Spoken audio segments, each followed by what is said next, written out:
Okay, these tapes are for me. Okay, and I share them with you guys, but they're really for me to keep me current with what I'm thinking, and also to review what we've done in the past. Okay, and what I want to talk about today is the Gallop and the variations of the Gallop.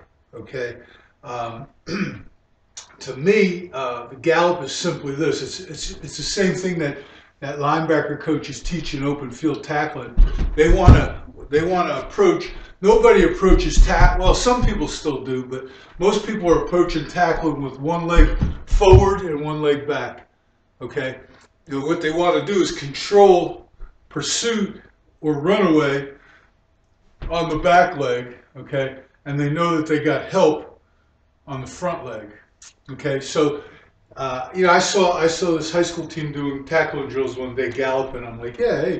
And I started listening to linebacker coaches. More and more people are doing this. Okay, and the Gallop, the word Gallop comes from hobby horse. Like here's one of those little horses. There's the horse of the head. Okay, and the kids go around. This is what they do. Okay, they gallop. What we wanted to do was say to the kids to keep one leg deeper or staggered further back than the other. So from the side, it kind of looks like this. Okay. And of course, we want the gator legs, and we really emphasize. We used to say drag the tail, but now we emphasize gator legs so that we can accelerate quicker and we don't need as much torque from our glutes. Okay. The Gallop originally came from, for me, came from veer blocking. Okay, let's say I'm a right tackle and I'm veer blocking to a linebacker. Well, right now I got a problem. If I get hit, I'm going to get redirected. So what we wanted to do was step through, and people would say dip and rip, and we would just stay in that Gallop and ride. Well, after a while, it was like, well, gee, why don't we always go after linebackers like that? Because we could change direction if they pursue to the outside, and we can shut them off if they pursue to the inside. So we started using that. Okay, without somebody on a squeeze and scrape. Okay, so in other words, we're fighting the squeeze and we're going to engulf the linebacker. Well, hell, that's veer blocking to the inside. Here's zone blocking to the outside. It's still a C side and a blind side. It's the same thing. I got to control this gap. Now, a variation of that, when we started to realize this, that the faster we pierced, the more susceptible we were to loops and twists and what have you.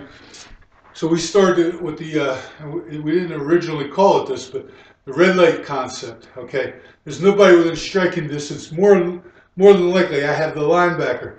If I go right now for the linebacker, whether I gallop or not, people can loop or twist behind me. I'll never see them. Okay, so what we want to do is, from our stance, we want to shuffle. We used to say 1, 2, 3, but that's really too many.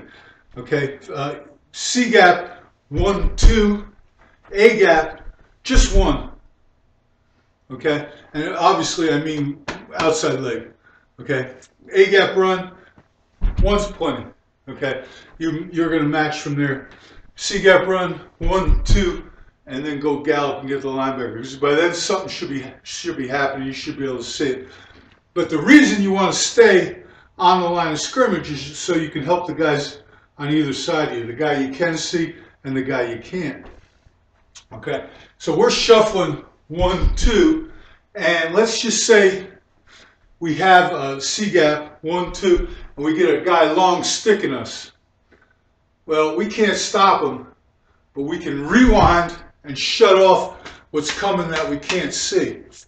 Okay, when we rewind, okay, we want to go from a deep leg to more of a Cossack leg, okay, because it's better against any force to chip it. Okay, when I have my leg back and I get hit, I don't have as much of a brace, so I want to Cossack a little bit so I can lean into it and chip, and then go right back into the shuffle to pick up the guy that we have to pick up. Now, if the guy, by head count, is going blind side, hell, we just shut it off. We rewind, shut it off, and wait till the guy peeks his head back. Meanwhile, the back is running where we've created the space. Okay, so that's a rewind. And remember to make contact. You don't have to rewind in a Cossack until you're sure you're going to make contact.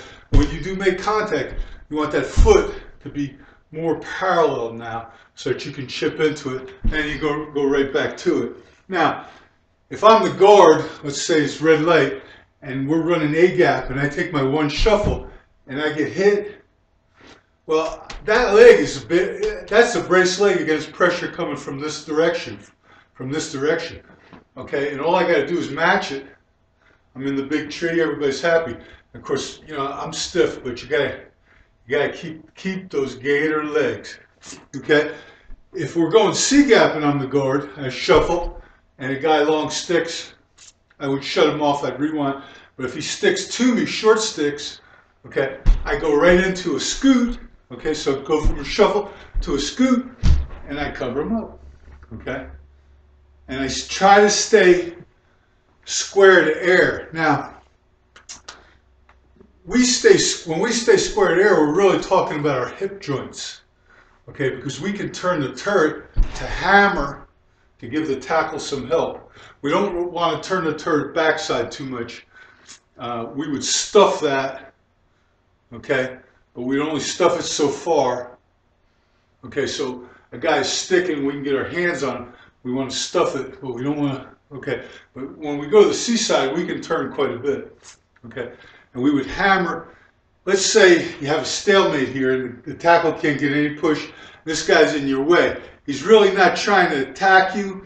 He's really working the tackle, but he's creating a pile. Hammer his ass, okay. And if the linebacker decides to stack over top of him, turn that hammer into a snowplow and plow him and make that linebacker come back to you.